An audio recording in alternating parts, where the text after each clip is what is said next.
La démocratie a-t-elle un avenir? Je suis sûr que vous vous posez cette question. Cela pose tous.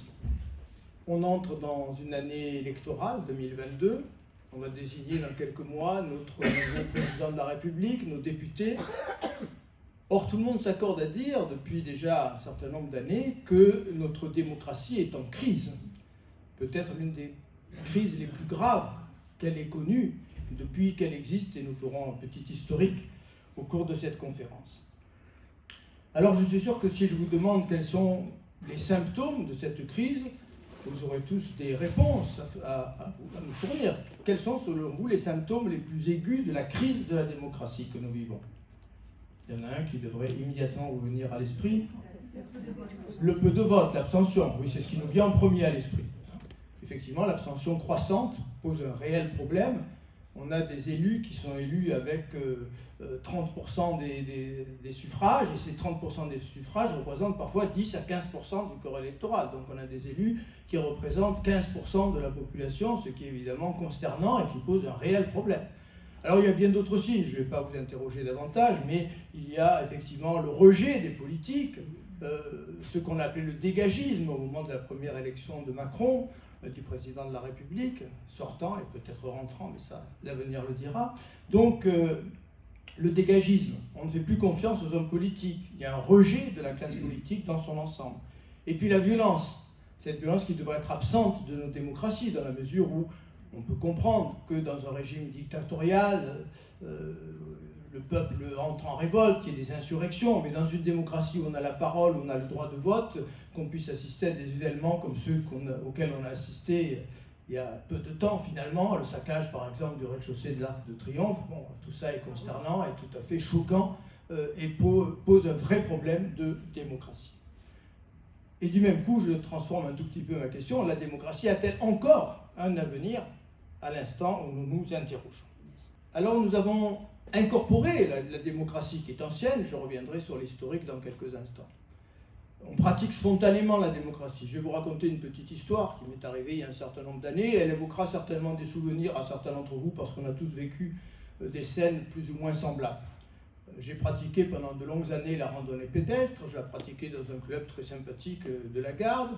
On était un bon groupe, on avait un président qui était quelqu'un de bien, qu'on appréciait, qui était sérieux, qui était solide.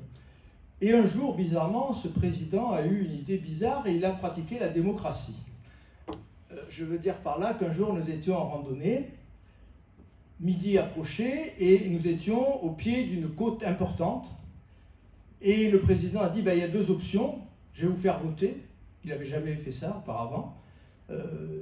Ou bien nous prenons notre repas maintenant et nous attaquons la côte quand nous aurons déjeuné, ou bien nous continuons, nous faisons un dernier effort et nous déjeunerons au sommet de la colline. Ils avaient voté. On était 16, 8 ont voté pour le fait de rester déjeuner et 8 contre. Alors le groupe a commencé à s'énerver un peu. L'une des participantes, Brigitte, qui avait des sentiments visiblement profonds pour le président, s'est retournée vers lui en disant « Mais président, vous n'avez pas voté, à vous de décider, votez, et puis on verra bien. » Le président dit « Si j'avais à voter, je voterais pour le fait de continuer. » Donc on était 9 pour et 8 contre. Et là, l'un d'entre nous, Jean-Paul, a véritablement, passez-moi l'expression, pété les plombs. Il s'est mis à hurler, mais 9 contre 8, ça ne veut rien dire. Faites ce que vous voulez, c'est pas une majorité. Moi, je reste là. Il a sorti ses affaires, il a commencé à manger. Bon, le groupe était au bord de l'explosion. Bon, ça s'est arrangé un peu par la suite. Voilà, donc à travers cette petite anecdote, je vous fais percevoir, et vous avez certainement des exemples analogues, les limites, les dangers, les faiblesses, au fond, de la démocratie. Mais qu'est-ce que c'est que la démocratie, au fond? J'ai évoqué ce mot et sans l'avoir véritablement défini.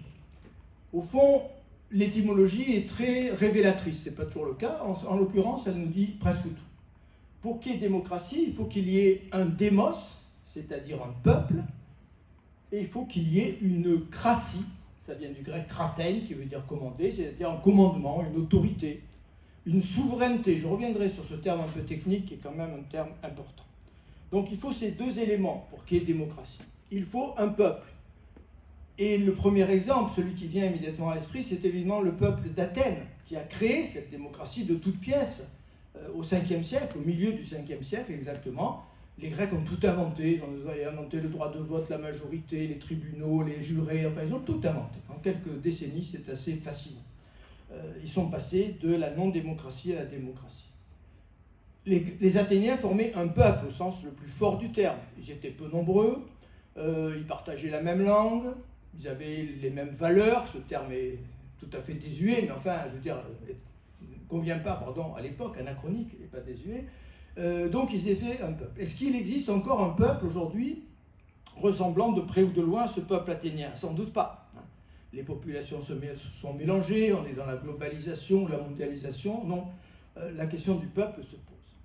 Et ensuite, il faut une cratie, c'est-à-dire une autorité. Il se trouve que, ça peut paraître étrange, et c'est peut-être pas un hasard, cette démocratie, elle est née avec un grand homme, qu'on pourrait presque considérer au fond comme un despote, qui est Périclès. On parle de l'Athènes de Périclès, alors que le règne de Périclès a duré 20 ou 30 ans à peu près.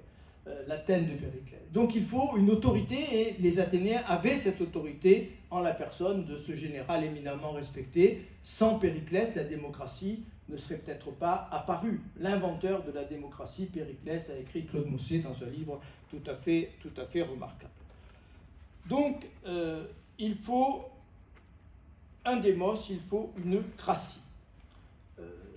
Les deux termes, les deux notions sont problématiques aujourd'hui. Le peuple, je vous l'ai dit, existe-t-il encore un peuple? Au sens athénien du terme, j'y reviendrai, ça n'est pas certain. Existe-t-il encore une autorité? Tout le monde s'accorde à dire que nous vivons une crise dramatique de l'autorité. L'autorité des parents, l'autorité des enseignants, l'autorité des médecins, l'autorité des politiques. Certains ont parlé de la fin de l'autorité, tout simplement. Donc ces deux éléments ont-ils encore aujourd'hui une consistance suffisante? Et s'il n'y a plus ni peuple ni autorité, comment pourrait-il y avoir démocratie, puisque ce sont les deux ingrédients de la démocratie? On peut néanmoins se demander si la démocratie n'est pas en crise par nature, si elle n'est pas en crise de par son essence même. Pour répondre à cette question, je vous propose de revenir un instant sur les origines de la démocratie. Ça pourrait nous permettre de différencier une crise permanente, qui existe peut-être, et une crise actuelle de cette démocratie. Que se passait-il au fond avant la démocratie? Revenons à Athènes avant l'invention de la démocratie. Comment vivait ce peuple athénien? Il vivait à peu près comme tous les hommes de l'époque. La société athénienne ressemblait peu ou prou à la société égyptienne, de grandes différences bien sûr, mais c'était un peu ce modèle-là. On avait des certitudes que personne ne remettait en cause, des certitudes concernant le pouvoir. En Égypte, il y avait un pharaon, à Athènes, il y avait des archontes, c'est-à-dire des représentants des grandes familles. On savait qui gouvernerait. Après la mort de l'archonte, régnerait un autre archonte. Le roi est mort, vive le roi, dira-t-on sous la monarchie française. On avait des certitudes donc quant au pouvoir, on avait des certitudes quant à la loi. De grands hommes avaient donné aux Athéniens leurs lois, Solon et quelques autres. Ces lois semblaient éternelles, personne n'aurait songé à remettre en cause les lois athéniennes. Et puis, certitude sur le plan du savoir. Alors ça peut paraître étonnant, mais en fait, avec la démocratie est apparue la science. Or, avant la science, on avait des vérités, bien plus qu'après la science. J'y reviendrai dans un instant. Pourquoi? Parce qu'avant la science, on avait des certitudes religieuses qui étaient transmises à travers des récits mythologiques. Personne ne doutait de l'existence des dieux, de la relation entre les dieux et les hommes, de ce qu'il adviendrait après la mort. On avait des certitudes que personne n'aurait songé à remettre en cause. Or, précisément, c'est tout ce qui va changer avec la démocratie. Avec la démocratie, plus rien n'est stable. Avec la démocratie, on entre au fond dans ce que les hôtesses d'Air France appelleraient, attachez vos ceintures, une zone de turbulence. Plus rien n'est stable. Les repères de la certitude s'écroulent. Je prends 3 exemples pour reprendre ces 3 notions de pouvoir, de loi et de savoir. Sur le plan du pouvoir, en démocratie, on ignore bien entendu qui sera le détenteur du pouvoir. On va élire un président de la République en 2022. Si l'un d'entre vous connaît le nom du président de la République 2022, qu'il vienne me voir à l'issue de ma conférence, ça m'intéresse prodigieusement parce que moi je l'ignore totalement. On ne sait pas qui gouvernera dans 6 mois ou dans 1 an en démocratie. Sur le plan de la loi, je prends un exemple qui est peut-être le plus simple qu'on puisse prendre. Quelques mois avant que l'Assemblée nationale vote les lois sur l'IVG, qu'on a appelées les lois Simone Veil, l'avortement était un délit considéré comme très grave qui pouvait amener en prison la femme qui avait subi un avortement. Quelques semaines après les lois Simone Veil, l'avortement est un acte médical remboursé par la sécurité sociale. Qu'en sera-t-il demain ou après-demain? Je n'en sais rien. Et enfin, le savoir. On croit naïvement que la science a apporté aux hommes la vérité. C'est une erreur gravissime. La science a apporté aux hommes le doute. La science a apporté aux hommes des théories provisoires. Les théories d'hier ne sont plus les théories d'aujourd'hui, et les théories d'aujourd'hui ne seront sans doute pas les théories de demain. Non, c'est avant la science qu'on avait des vérités, c'est-à-dire des certitudes. Je prends vérité, évidemment, au sens de certitude absolument inéluctable. Donc vous voyez comment les choses se passent avec cette naissance de la démocratie. Et un de nos meilleurs politologues, il y a déjà près de 40 ans, qui s'appelait Claude Lefort, avait dans ses essais sur le politique très bien explicité cette notion de démocratie, pour nous montrer qu'elle était en crise par nature. Je vous laisse lire la formule qui est inscrite sur l'écran, et je vais la commenter rapidement. Si je vous avais donné cette formule il y a 5 minutes ou 10 minutes, elle vous aurait peut-être semblé très difficile à comprendre et très complexe. Après ce que j'ai dit, si j'ai été à peu près clair, l'avenir le dira, la formule de Claude Lefort doit vous paraître presque transparente. Que nous dit Claude Lefort? Cette démocratie, elle s'institue et puis elle se maintient, c'est-à-dire elle continue à fonctionner dans la dissolution des repères de la certitude. C'est ce que nous venons de voir. Les hommes avaient des certitudes sur le plan du pouvoir, de la loi et du savoir. En entrant en démocratie, ils perdent ces certitudes. Ils entrent dans cette indétermination, le terme est très intéressant, indétermination dernière quant au fondement du pouvoir, de la loi et du savoir. Donc si on suit Claude Lefort, et je pense que sur ce plan-là il est difficile de ne pas le suivre, on va dire que la notion de crise va de pair avec la notion de démocratie. La démocratie fait rentrer l'humanité dans la dissolution des repères de la certitude. Mais à ces crises, à ces éléments de crise qui sont consubstantiels à la démocratie, s'ajoutent des éléments plus contemporains, ce que j'appellerais la crise actuelle. On pourrait parler de crise dans la crise. La crise actuelle, c'est effectivement la crise de la notion de peuple dont nous avons parlé tout à l'heure, et c'est également la crise de la notion d'autorité.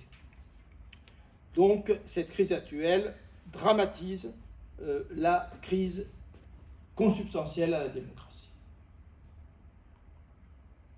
La crise actuelle, bon, je l'ai représentée par une image, je n'ai eu que l'embarras du choix.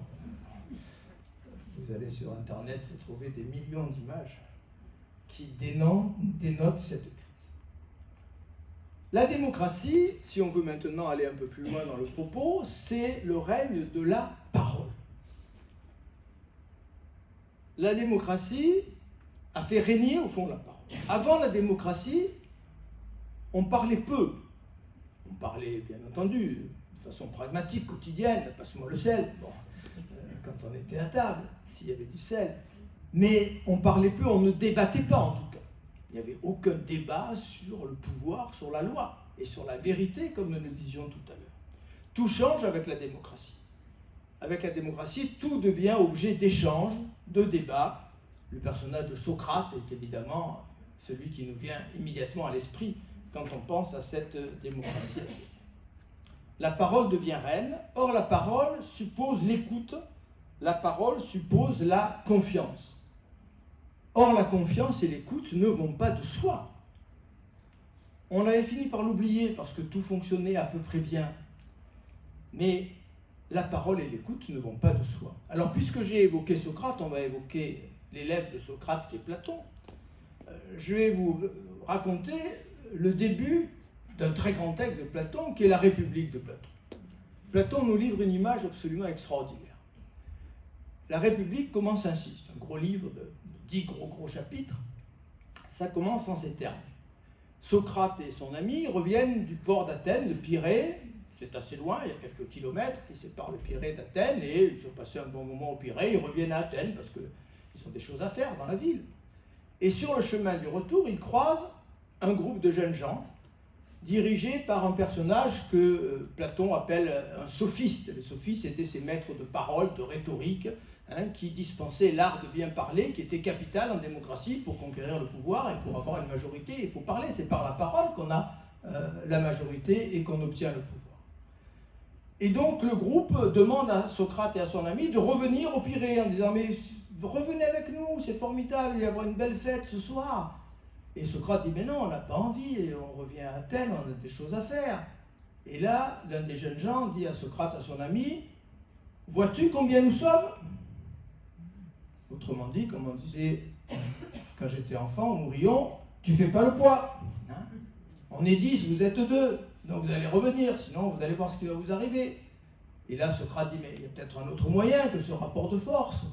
Et si je vous persuadais par des paroles qu'on n'a pas envie de revenir, je vous donne des arguments pour vous convaincre que nous, on a envie de rentrer à Athènes. Et là, le sophiste fait cette réponse formidable. C'est vraiment la magie de Platon d'avoir osé mettre cette parole dans la bouche d'un de ces personnages. Socrate, est-ce que tu peux persuader des hommes qui ne t'écoutent pas ? C'est très fort, Socrate. Mais si, comme dans l'image que vous avez sur l'écran, on se bouche les oreilles. On pense, bien entendu, enfin moi j'y pense, parce que c'est ma corporation, mon ancienne corporation, à ces malheureux enseignants qui essayent de parler devant des classes qui ne les écoutent pas. Ils ont beau être les plus talentueux de la planète, ils ont beau avoir des trésors de rhétorique, quand la classe hurle, il n'y a pas de solution. Il n'y a pas de solution. Peux-tu persuader des hommes qui ne t'écoutent pas? Donc la parole, l'écoute ne va pas de soi. Alors revenons aux origines. Avant la démocratie, nous l'avons dit, on écoute les récits sacrés qui sont transmis de génération en génération, on écoute la parole du chef. C'est l'ancienne confiance. On a confiance dans tout ce qu'on nous a transmis, c'est ce qu'on appelle généralement des sociétés traditionnelles. Tradition, ça vient de tradere, qui veut dire transmettre. Avec la démocratie, tout devient objet d'échange, au fond de tractation. Tout devient objet de débat, de dialogue.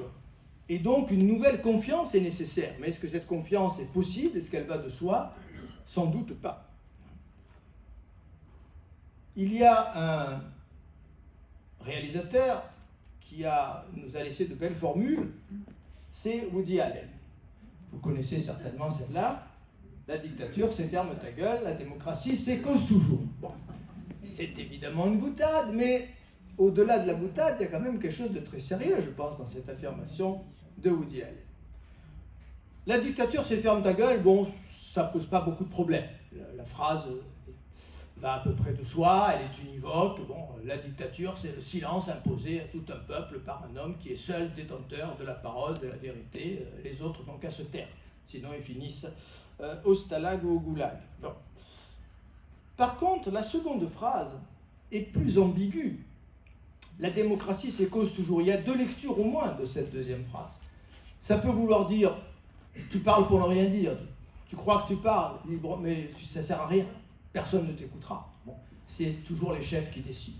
Ça, c'est une première lecture très pessimiste et très négative.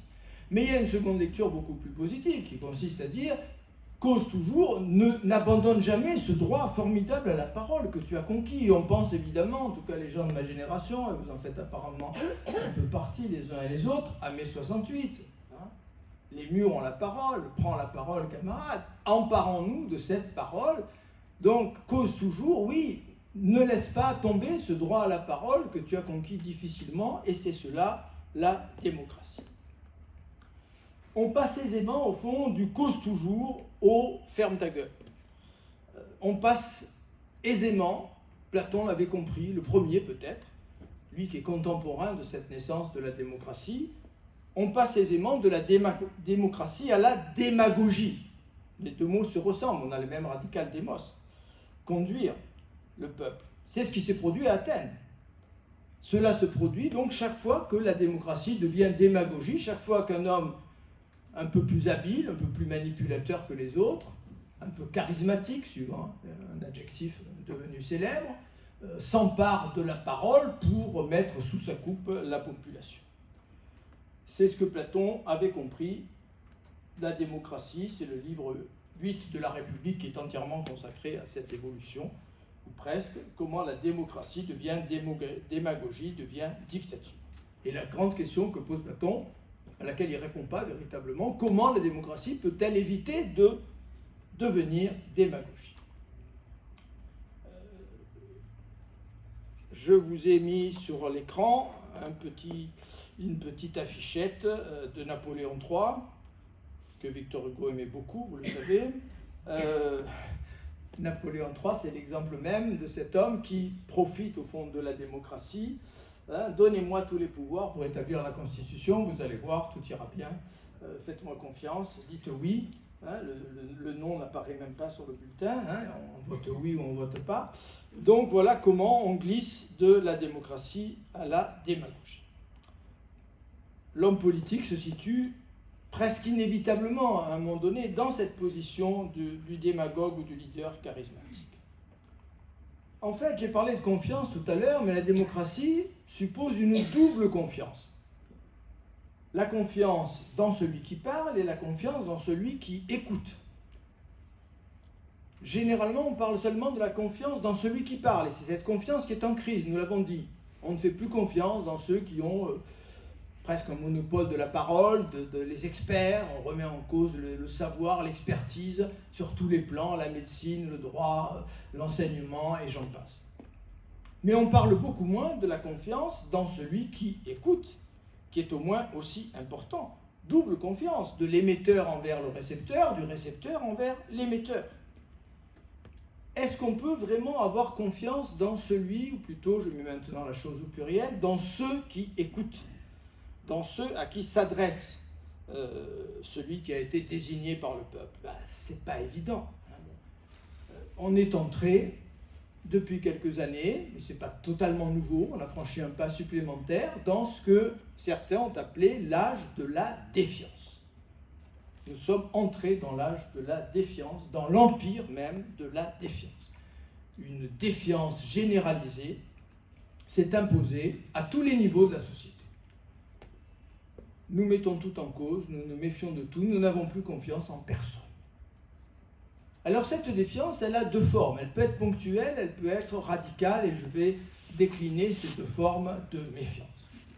Elle peut être ponctuelle. Winston Churchill n'était pas un adversaire de la démocratie.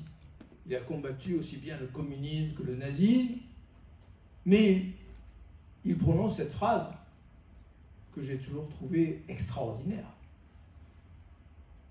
Vous êtes presque obligé, et ça vous fait mal au cœur, mais vous êtes presque obligé d'approuver Churchill, non? Dites-moi la vérité.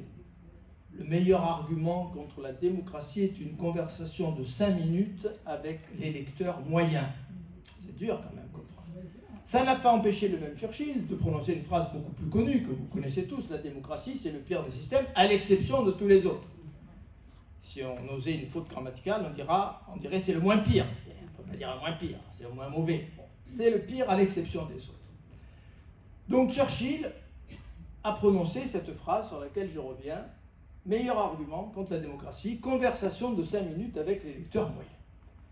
Alors cette phrase, je l'avais en tête il y a quelques années. Je l'avais en tête à côté du lycée du Mont-d'Urville de Toulon. Je vais vous raconter un peu ma vie, j'aime bien faire ça en vieillissant.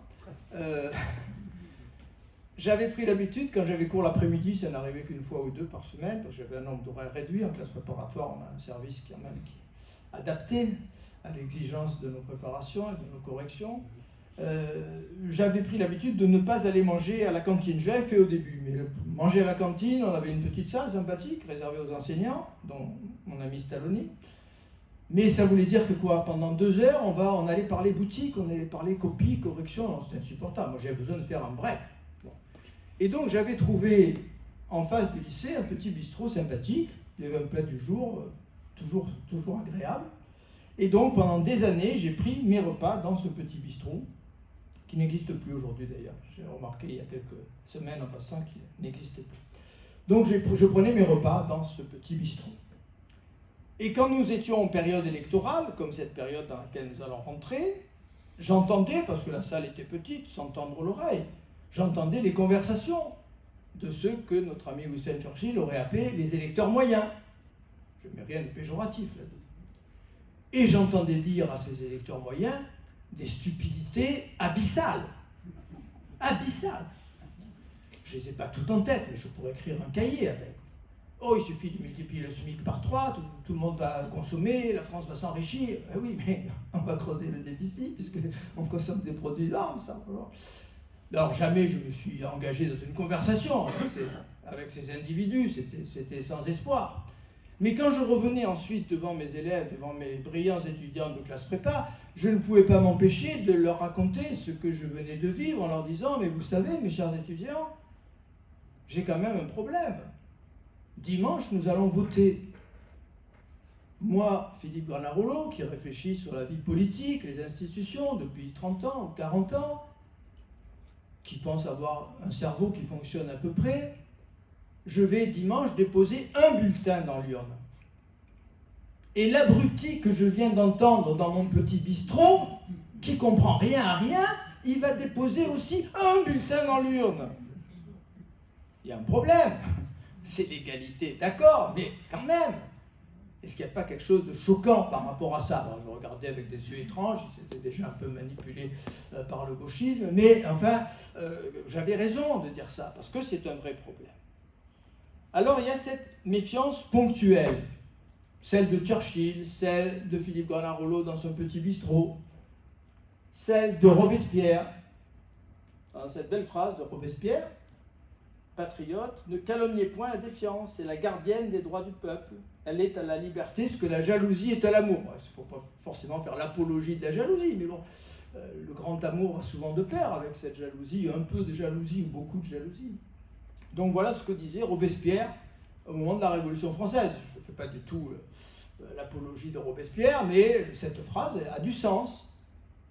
Au XXe siècle, vous avez un philosophe brillant qui est Alain, qu'on n'est plus beaucoup aujourd'hui, et pourtant ça vaut la peine, je vous assure, de lire Alain. Résistance et obéissance, voilà les deux vertus du citoyen. Par l'obéissance, il assure l'ordre, par la résistance, il assure la liberté. Alain a construit toute son œuvre politique sur l'idée que la mission du peuple, c'était pas de gouverner. Le peuple n'est pas fait pour gouverner, d'ailleurs il ne le veut pas.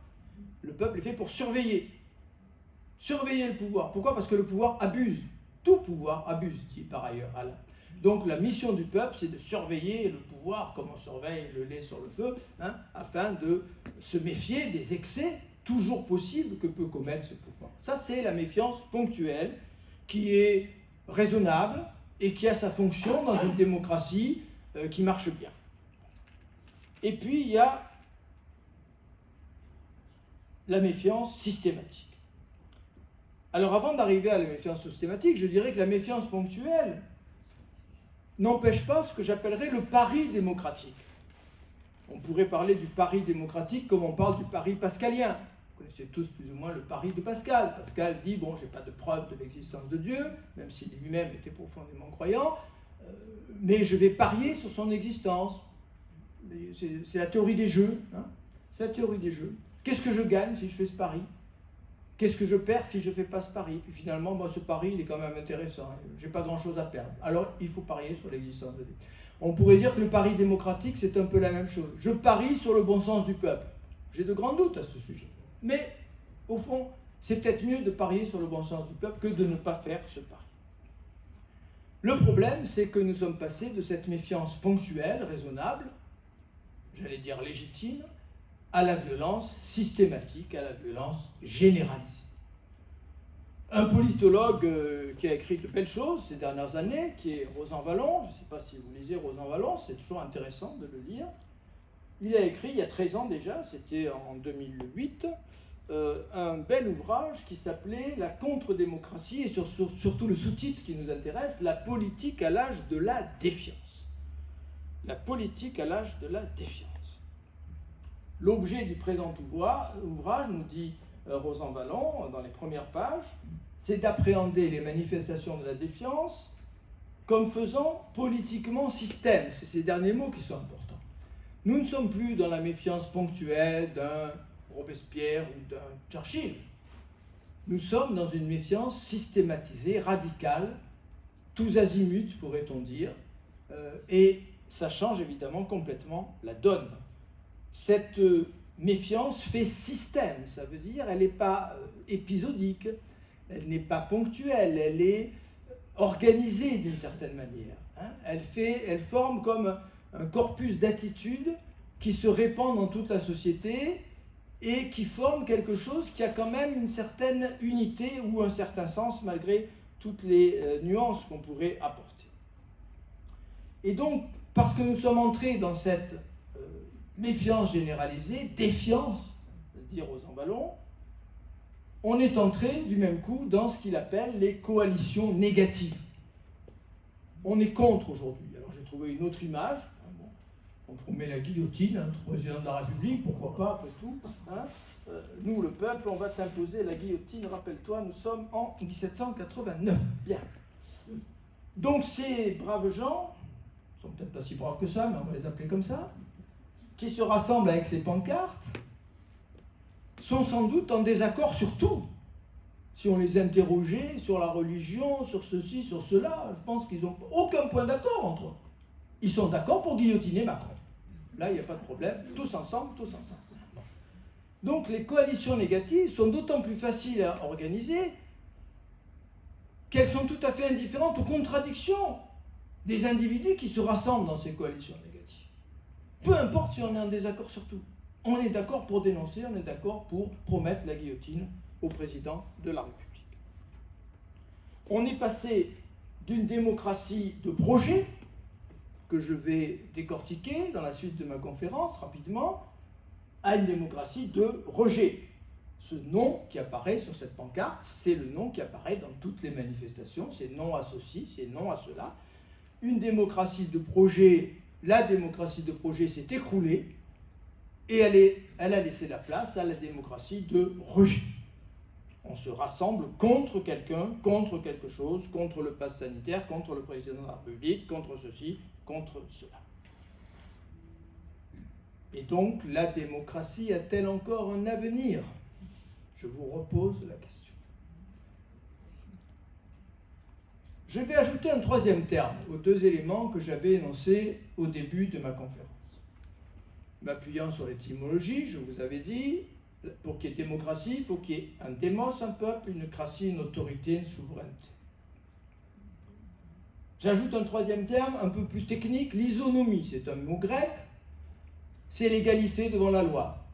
Et là, je vais l'appliquer aux candidats aux élections, cette isonomie. Non pas à l'égalité entre les citoyens que nous sommes, mais l'égalité entre les citoyens qui se présentent pour devenir les représentants du peuple.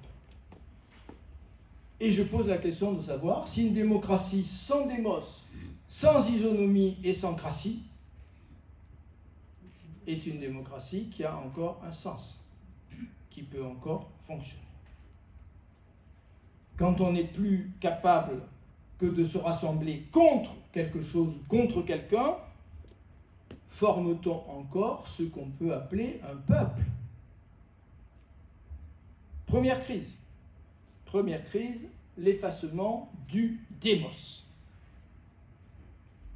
Le délitement du peuple. Un slogan a fait fureur, vous le connaissez tous, depuis un certain nombre d'années, slogan au demeurant sympathique, plein de bonnes intentions, tous égaux, tous différents. Alors certes, on a le droit de défendre un certain droit à la différence, d'accepter les différences de croyances, de couleur de peau, de convictions dans une société. C'est même la vie de la société que d'accepter ces oppositions. Il n'empêche que ce qui nous réunit, c'est peut-être davantage nos ressemblances que nos différences. Je vais m'appuyer pour démontrer cette affirmation, vous apporter l'esquisse d'une démonstration, sur un ouvrage dont le titre a été un peu malheureux, d'où son peu de succès, alors que c'est un ouvrage extrêmement brillant. C'est un philosophe qui a profité de ce que son frère venait de créer une maison d'édition à Grenoble pour publier L'éloge du populisme. Et c'est un titre malheureux, parce qu'en fait, ça n'est pas de cela dont il s'agit. Coussedière, dans ce livre, essaye précisément de réfléchir sur la notion de peuple au sens où j'ai commencé à le faire tout à l'heure, et où je vais continuer à le faire en m'appuyant sur ces formules. Chaque fois que le peuple semble refaire surface, affirmer son unité ou affirmer ses droits, on parle de populisme. Qu'est-ce que le populisme, nous dit Coussedière? C'est le vocabulaire des élites qui ignorent ce qu'est le peuple. Donc on a là un premier indice. On parle souvent de cette coupure un peu tragique, ce fossé qui s'est établi entre Paris et la province, bien entendu. Aussi, c'est une des déclinaisons de ce fossé, mais entre gouvernants et gouvernés. On a des anecdotes qui pullulent. Cette femme politique qui ignorait le prix de la baguette de pain ou du ticket de métro. Bon, pour citer des exemples à foison. Ils ne sont pas sur la même planète que nous. Et donc on parle de populisme quand précisément des individus s'insurgent contre cette classe dirigeante qui s'est coupée du peuple, qui a cessé d'être représentante du peuple. On parle de populisme et on vomit évidemment sur ce populisme. Deuxième formule de Coussedière, c'est le mot utilisé par nos élites pour parler d'un peuple qu'elles ne peuvent plus reconnaître parce qu'il ne les reconnaît plus. Tout à l'heure on parlait de confiance réciproque, là c'est une double méfiance. Une élite qui se méfie du peuple, et dès que ce peuple lève un peu la tête, on parle de populisme, et un peuple qui se méfie des élites. Selon Coussedière, il se méfie des élites parce qu'il a compris, ce peuple, il n'est pas idiot, que ces élites ne représentent qu'elles-mêmes et ne sont plus du tout les représentants de la nation. Et enfin, le populisme, c'est la révolte d'un peuple contre ses élites parce qu'il a compris que celle-ci le mène à l'abîme. Voilà, j'ai extrait ces quelques formules. Il y en a beaucoup d'autres que je pourrais citer. C'est un ouvrage tout à fait intéressant, tout à fait remarquable même, mais desservi par un titre qui fait qu'on est passé un petit peu à côté. Alors vous allez me dire, il y a quand même un problème par rapport à tout ce que vous êtes en train de nous dire. On nous parle du matin au soir du vivre ensemble. Jamais on ne nous a autant parlé de vivre ensemble. Alors là, laissez-moi vous donner un indice qui vous servira pendant des années. Quand un mot apparaît, ou une expression apparaît dans le vocabulaire, il y a deux hypothèses, et selon moi, c'est la seconde hypothèse qui est la bonne. C'est Nietzsche qui m'a ouvert les yeux là-dessus, le grand Nietzsche. Première hypothèse, un mot apparaît nouveau, une expression nouvelle, parce que quelque chose de nouveau est apparu, un phénomène, un comportement qui n'existait pas. Donc il a fallu trouver un nouveau nom pour désigner ce nouveau phénomène ou ce nouveau comportement. Deuxième hypothèse, qui à mon avis est la bonne, un mot ou une expression apparaît pour masquer une absence, pour camoufler un manque. On parle de vivre ensemble parce qu'on ne vit plus du tout ensemble. Le vivre ensemble est un mot qui cache un néant, le néant des relations d'individus qui ont cessé de former un peuple. C'est cela que cache l'expression vivre ensemble. On parle de vivre ensemble du matin au soir sur les plateaux de télévision parce qu'on est de moins en moins ensemble et on n'est pas davantage ensemble dans les coalitions négatives et dans les défilés dont nous parlions tout à l'heure. On a beau dire tous ensemble, on n'est pas ensemble du tout, on est d'accord sur rien, on est d'accord pour guillotiner Macron, point final. Deuxièmement, deuxième aspect de la crise, la mort de l'isonomie. Et je vous rappelle que je prends isonomie cette fois, égalité entre candidats. On va prendre l'exemple qui nous attend bientôt, entre candidats à la présidence de la République. Un pilier de la démocratie, c'est ce que les Grecs appelaient l'isonomie. L'égalité devant la loi. L'égalité au sens très fort. Les Grecs avaient une exigence considérable de cette égalité.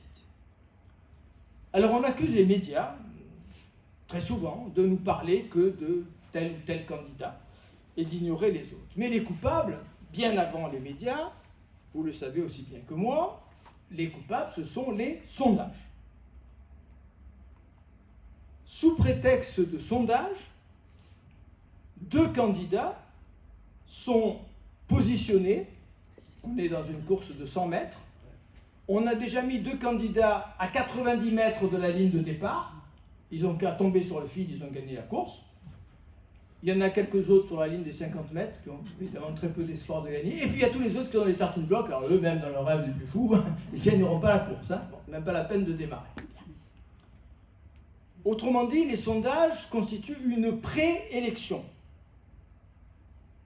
Vous pensez certainement, jusqu'à cet instant, où je vais bouleverser vos neurones, vous pensez qu'il y a 2 tours dans nos élections. C'est ce que vous pensez. Vous vous trompez. Il y a 3 tours. Il y a 3 tours. Avant le premier tour, des sondages prépositionnent les candidats, accordant à certains d'entre eux, souvent à 2 d'entre eux, un avantage considérable. On est évidemment aux antipodes de l'isonomie, aux antipodes. Ce sont les candidats dont on va parler, ceux dont on va décortiquer les programmes, les autres sont passés à la trappe, avant le premier tour. Donc ça c'est le vrai premier tour, c'est celui-là. Ensuite on a le premier tour. Alors là c'est pas prophétique, hein, je suis désolé, j'avais préparé mes slides, bon, c'est sans doute déjà dépassé, mais c'est pas grave, ça n'a aucune importance. C'est un exemple, c'est un simple exemple. Donc le premier tour va confirmer généralement la position des vainqueurs des sondages. Et puis le troisième tour va désigner le président de la République. Alors je crois qu'il faut avoir le courage de le dire, bien haut et bien fort. Les sondages ne sont pas compatibles avec une bonne pratique de la démocratie. Certes, on interdit les sondages quelques jours avant l'élection, mais il faudrait interdire catégoriquement les sondages tout au long d'une campagne électorale. Quel débat y a-t-il quand les 3/4, les 9/10 des candidats sont, pour ainsi dire, interdits de parole pendant toute la période électorale, à l'exception de la courte période de la campagne, mais personne n'écoute, c'est tellement ennuyeux que ça n'a pas d'importance. Alors on a sans doute, on le dit, c'est une formule que vous connaissez tous, les gouvernants qu'on mérite. On a certainement aussi les médias qu'on mérite. Mais j'ajouterai, nous avons sans doute aussi les sondages que nous méritons. Les sondages que nous méritons. Ce sont bien nos concitoyens qui répondent aux sondeurs. J'ai failli employer un adjectif, qui répondent librement aux sondeurs. Mais là, je relis Platon, qui a tout compris, il y a 25 siècles. Peut-être qu'ils répondent librement au tout premier sondage, mais au second, ils répondent déjà plus librement. Puisqu'au second sondage, on nous a déjà dit qu'il y a 2 candidats qui ont une avance considérable sur tous les autres. Ne faut-il pas disposer d'une force d'âme exceptionnelle pour se situer à l'extérieur du troupeau? Comment résister à ce que le grand Tocqueville appelait au XIXe siècle, dans De la démocratie en Amérique, la tyrannie de la majorité? Tocqueville a inventé une expression, mais Platon a tout dit déjà sur la tyrannie de la majorité dans sa République. Donc, les premiers citoyens interrogés répondent peut-être, et encore, ça mériterait une étude plus approfondie, librement, mais dès le second sondage, on est déjà sous la pression d'un groupe qui est supposé avoir déjà fait son choix, et on a cette course truquée dont j'ai parlé tout à l'heure, où 2 candidats sont à 90 mètres des starting blocks au moment où commence la course. Donc on a une crise extrêmement grave de l'isonomie dans notre démocratie. Troisième crise que j'évoquais dans mon introduction, la crise de la cratie, c'est-à-dire du commandement, de l'autorité, de la souveraineté.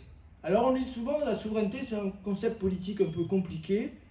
Je ne suis pas tout à fait d'accord. Tout concept peut être compliqué, mais tout concept peut être aussi expliqué de façon, je dirais, relativement claire. Pour comprendre ce qu'est la souveraineté, je vais vous proposer un exemple tennistique. Vous êtes nombreux, je pense, à regarder le tournoi de Roland-Garros. Vous êtes nombreux également, vu l'apparente moyenne d'âge de l'assistance, à avoir vu, il y a 20 ou 30 ans, un certain John McEnroe sur les cours de Roland-Garros. Que se passait-il quand on voyait ce charmant McEnroe? Un juge de ligne disait « faute ». McEnroe courait vers le juge de chaise en disant « mais pas du tout ». Il parlait en anglais, bien sûr. « Il n'y a pas faute, il n'y a rien ». Et il hurlait, il cassait sa raquette, souvent. Alors que faisait-on? On appelait Dieu. Dieu s'appelle le juge-arbitre. Le juge-arbitre, il est dans les coulisses, devant un écran de télévision. On appelle le juge-arbitre le souverain, celui qui a le dernier mot.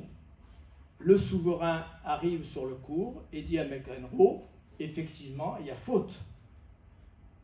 Et McEnroe reprenait le jeu, sinon il serait toujours à Roland-Garros, en train de casser de nouvelles raquettes. Il respectait l'avis du souverain. Le souverain, c'est celui qui a le dernier mot. C'est celui dont la décision est incontestable.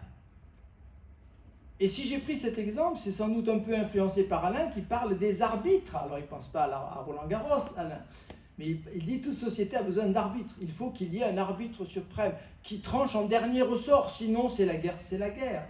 Sinon on n'est plus dans un état de société. Donc voilà ce qu'est le souverain. Or nous vivons une crise extrêmement grave de cette souveraineté. Qui était souverain en démocratie? C'était le peuple. Rappelez-vous la Constitution de la Ve République. Qu'est-ce que c'est qu'un référendum? On fait appel au peuple souverain. Personne ne peut revenir sur la décision du peuple. On sait que ça a changé ça depuis. Hein. Rappelez-vous les votes sur l'Europe. Hein, où on revient sur la décision du peuple, soi-disant souverain. C'est plus le peuple qui est souverain, c'est le Conseil constitutionnel, c'est la Commission européenne. Le peuple a perdu sa souveraineté.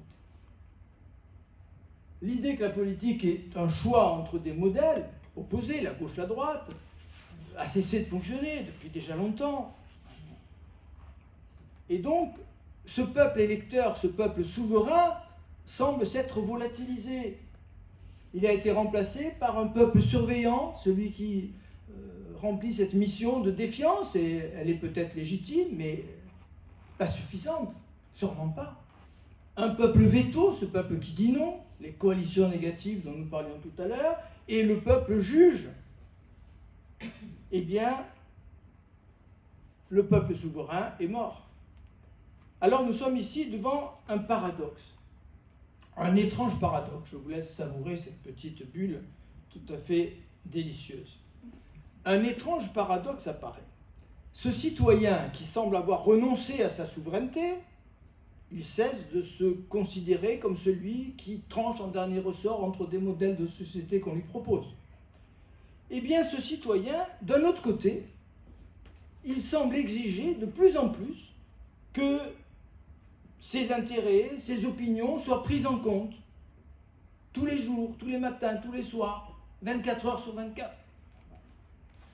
Et on a ici, évidemment, l'exemple des Gilets jaunes, qui est tout à fait représentatif. Alors on s'est interrogé souvent, les politologues parfois se posent des questions étranges. Peut-être qu'ils ont perdu cet art de la simplicité que le philosophe pratique avec talent. Merci pour moi. Qu'est-ce qui s'est passé? En fait, c'est très simple. Tant que les Gilets jaunes étaient dans des coalitions négatives, se promenaient avec des pancartes en disant non, non, non et non, tout allait bien. Mais le jour où il a fallu désigner parmi les Gilets jaunes des représentants des Gilets jaunes qui allaient dialoguer avec les gouvernants, ça a été la fin des haricots. Rappelez-vous, il y a une malheureuse, c'était une infirmière, si ma mémoire est bonne, qui avait été désignée, malgré tout, de façon assez démocratique. Elle a eu une avalanche d'injures sur les réseaux sociaux, elle a été traitée de tous les noms, elle a déposé sa valise et elle a renoncé immédiatement. Donc on ne passe pas aussi simplement des coalitions négatives au rassemblement d'un peuple souverain. Le problème contemporain, je reviens une dernière fois à Rosan Vallon, il emploie un joli terme que vous pouvez peut-être retenir, l'impolitique. Alors souvent on parle de la politique ou de l'apolitisme, on dit les jeunes générations en particulier, qui sont facilement accusées de tous les maux. Il faut se méfier de ça quand on prend un certain âge. D'accuser trop facilement les jeunes générations. On parle d'apolitisme, ils ne s'intéressent plus du tout à la politique. Rosan Vallon dit c'est pas ça le problème. Le problème c'est l'impolitique. Et il le définit très précisément. Défaut d'appréhension des problèmes liés à l'organisation d'un monde commun. c'est très précis et c'est très pertinent comme idée. Ça veut dire que nous ne sommes plus capables, effectivement, ou de moins en moins capables, de nous rassembler autour de ce qu'on appelait autrefois l'intérêt général, de voir au-delà de nos intérêts particuliers, de nos subjectivités, de nos positions qui ne sont pas les mêmes que celles des autres. L'impolitique est ce dans quoi nous avons sombré. C'est pour ça, j'y reviens, qu'une démocratie de rejet a succédé à une démocratie de projet. Alors certains ont imaginé une dernière solution, ce serait une démocratie qui fonctionnerait à coup de like. J'avais entendu il y a déjà 20 ou 30 ans sur une radio un petit récit de science-fiction. Donc on pourrait mettre des likes du matin au soir. Je like Macron, je like les gilets jaunes, au contraire, voilà. On serait interrogé du soir au matin et du matin au soir. C'est évidemment une aberration, je pense que vous êtes d'accord avec moi, mais ce serait au fond aller jusqu'au bout de cette logique un peu aberrante de la consultation quotidienne du peuple ou des citoyens. La démocratie a-t-elle encore un avenir ? Alors, dans ma conclusion, je vais vous proposer une issue que vous n'êtes pas du tout obligé de partager. Ce sera l'objet sans doute de notre discussion tout à l'heure. Je vais pratiquer ce que j'appellerais un éloge du retrait. Que faire ? Au fond, dans la situation actuelle, il me semble qu'il n'y a guère que 3 voies qui s'ouvrent devant nous. Si vous en avez une 4e, je suis preneur. Une première voie serait le pari pascalien, le pari démocratique dont nous parlions tout à l'heure. Croire au retour de la démocratie représentative telle qu'elle a fonctionné. Personnellement, je n'y crois pas. Je crois que les conditions de cette démocratie se sont écroulées. Alors, je ne dis pas qu'elles ne reviendront pas dans 2 ou 3 siècles, mais pour l'instant, je vois mal comment ces conditions pourraient être réunies alors que tout ce qui faisait vivre notre démocratie représentative s'est effondré. La deuxième voie sans issue, c'est l'utopie de la démocratie directe, je viens d'en parler, je n'y reviens pas, qui est au fond généralement une sorte d'escroquerie, puisque c'est la porte ouverte en fait à la démagogie. Moi qui suis un étudiant de mai 68, je n'ai pas oublié comment, à la fac de Nice, un étudiant brillantissime, j'ai même jamais oublié son nom, je le cite, Alain Raybaud, subjuguer les étudiants par son talent oratoire, par sa parole. C'était la démocratie directe, mais c'était tout sauf la démocratie. Et cet impérialisme de la parole de certains m'avait amené, avec quelques camarades, à créer une organisation contre ces étudiants qui manipulaient les autres. Donc je ne crois pas personnellement à la démocratie directe. Je crois que toutes les expériences de démocratie directe ont été des échecs. Alors reste une voie que j'appelle le retrait. Je vais expliquer de quoi il s'agit, qu'est-ce que j'entends par là. Peut-être faudra-t-il suivre la voie de celui qui est mon maître à penser depuis maintenant 50 ans, qui s'appelle Nietzsche. Pour de grandes âmes libres est encore la terre, où l'état cesse, seulement commence l'homme qui n'est pas superflu. Là commence le chant du nécessaire, l'unique, l'irremplaçable mélodie. Alors, j'ai cité cette phrase simplement pour avoir le plaisir de citer mon ami Nietzsche. Je veux dire par là, en m'appuyant sur lui, que cette impolitique dont parle Rosan Vallon, dans laquelle il voit une sorte de catastrophe, et si c'était une chance, l'impolitique ? Au fond, parce que nous sommes dans l'impolitique, tout se passe comme si on invitait, alors ça va paraître très aristocratique ce que je vais dire, mais tant pis, je prends le risque. Tout se passe comme si on invitait les meilleurs d'entre nous à se déprendre du jeu politique, à cesser de perdre leur énergie dans des combats qui n'ont plus de sens. C'est bien ce que Nietzsche répète dans son œuvre. Nietzsche est désolé de voir des hommes brillants, intelligents, créateurs perdre leur énergie dans des combats qui, selon lui, n'ont plus de sens, qui sont condamnés à l'échec. Ce sont des Don Quichotte de la démocratie. Ça n'a plus de sens. Alors, je vous ai raconté, il y a déjà presque 1 heure maintenant, la naissance de la démocratie à Athènes. Je vous propose un retour en arrière. je vous propose de revenir à Athènes avec la fin, l'effondrement de la démocratie. Cette démocratie extraordinaire, avec toutes ses limites, bien sûr, on nous rappelle toujours, il y avait des esclaves, bien entendu. On n'est pas dans le wokisme là, hein. Bon, ne reprochons pas à des individus qui ont vécu il y a 25 siècles de ne pas avoir la conception d'aujourd'hui, c'est du plus haut ridicule. Mais cette démocratie était exemplaire pour les citoyens qui étaient ces citoyens égaux de la cité d'Athènes. Et puis elle s'est écroulée très rapidement, et lui a succédé des régimes dictatoriaux, là encore le terme est anachronique, des régimes despotiques qui se sont succédés pendant des siècles. Avec la démocratie, s'est écroulée en même temps cette civilisation d'Athènes, qui était tellement liée à la démocratie qu'elle n'a pas survécu à l'effondrement de la démocratie. En même temps, s'est effondrée la science, qui était née avec la démocratie. Cette science qui, je le disais tout à l'heure, n'est pas la vérité, qui est au contraire le doute, la recherche, la remise en cause permanente des affirmations précédentes. C'est cela la science. C'est ce que Popper a appelé au XXe siècle la falsifiabilité. Je suis dans la science quand un autre humain me propose une idée avec la capacité de rendre fausse l'idée qu'il me propose. Ça, c'est scientifique. Si la science était la vérité, elle n'évoluerait pas.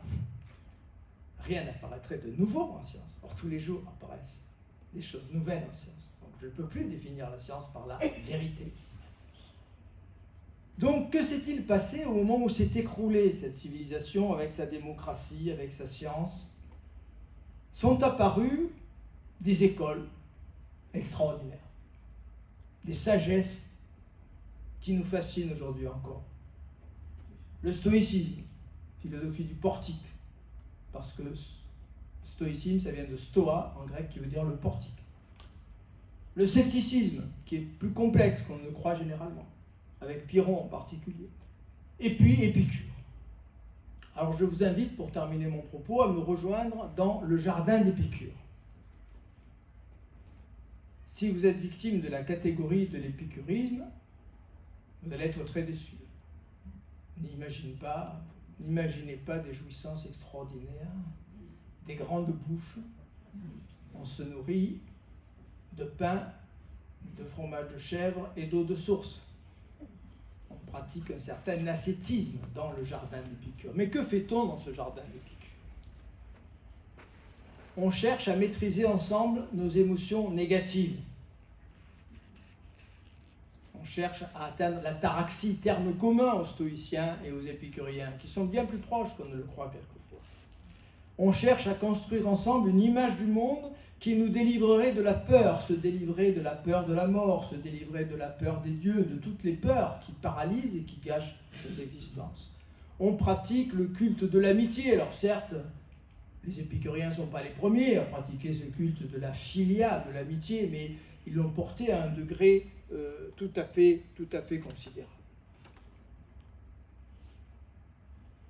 Autrement dit, ce que j'appelle le retrait, c'est le fait de travailler seul ou en petit groupe, pourquoi pas tout seul d'ailleurs, afin de semer les graines d'où pourrait naître un jour une nouvelle configuration. Ne me demandez pas de décrire cette nouvelle configuration. À l'instant où je parle, je n'en ai aucune idée, mais étant un grand optimiste, je suis convaincu qu'une nouvelle configuration prendra un jour le relais de notre démocratie qui est en train de s'écrouler. Est-ce qu'il n'est pas vain d'espérer ce que les temps actuels ne permettent pas? Alors bien entendu, ce que je viens d'évoquer suppose que l'on soit d'accord, que l'on se soit mis d'accord sur un diagnostic précis concernant notre époque, le temps que nous vivons. Ce diagnostic, j'ai l'impression qu'un sociologue tel que Durkheim, mais il n'est pas le seul, l'a fait il y a déjà presque plus d'un siècle. On a cette belle phrase de Émile Durkheim: « Les anciens dieux vieillissent ou meurent, d'autres ne sont pas nés. » Gustave Le Bon a dit quelque chose de très proche également. Nous sommes dans cette période intermédiaire entre une configuration qui n'a plus de sens, qui tourne à vide, qui ne renaîtra pas de ses cendres, et une nouvelle configuration dont nous ne voyons encore peut-être que les premières lueurs, ou pas du tout les premières lueurs, mais qui pourrait voir le jour. Poser ce diagnostic sur notre époque pourrait être l'objet d'une de mes prochaines conférences en 2022-2023. Je vous remercie.